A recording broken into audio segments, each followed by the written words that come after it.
Papunta nga po pala ito sa farm ni Ofelia Cañeda po. Tutuyin po namin kung saan po yun. Sabi nila, nandito. Ito po ay napakasukal na daan at siya lang naman po ang nadaan dito. Ayan. Sasadyain po natin yung kanyang farm. Ano ba yun? Nanay Upe!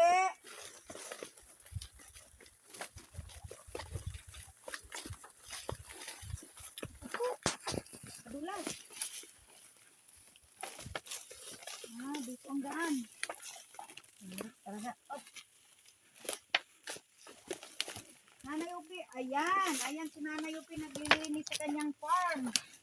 Wala na po siyang bahay. Nagiba na po. Ayan, may bunga pa ng langka. Ayan. Ano, Nanay Upi, kamusta po? Ito. Nag-iisa po kayong naglilinis dito sa inyong maliit na sakahan. Aba, may pasiga-siga pa kayo Ay, ano kung kumain ka lang ka? Hinog na yan. Hinog ba ito? Oo nga, tamang-tama, may kakainin tayo.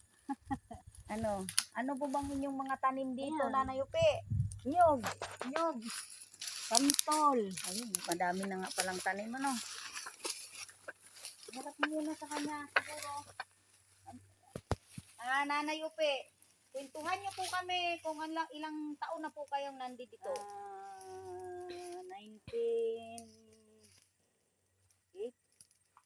2008 po. 2008 nandito kayo. Kaya pala wala na kayong bahay. Nagiba na po ba? Nagiba. Ayan nakatambak dyan. So nakikituloy na lang po kayo ngayon? Oo. Mga Medyo. kapitbahay. May buko po. Ano po ang masasabi ninyo sa lugar na ito? Mataba ang mga pananim pero mahirap din kasing Mahirap Oo. Pag nag-isa lang. Tama ka. Oo. Wala naman ako. Sana po ito ay pagkaloob na sa inyo, Sa Sana kanilang nga. panahon. Baka hindi nyo na maabutan. Pangulo. Bago ako. Hilingin nyo na lang po.